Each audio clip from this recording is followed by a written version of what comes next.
I'm going to show you 3 different choices that you have when choosing your replacements on the Instacart app. Before you place your order, you go to each item individually, the little pencil, see?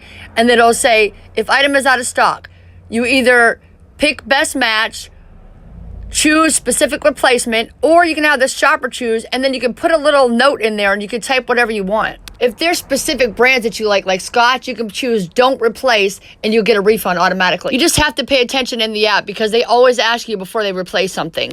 Next, we're gonna talk about how to get your refund on Instacart even if you use EBT, okay? Check that out in the playlist right here. You're worth it. And make sure that you buy our book. Run out of TP and you can't leave the house. No,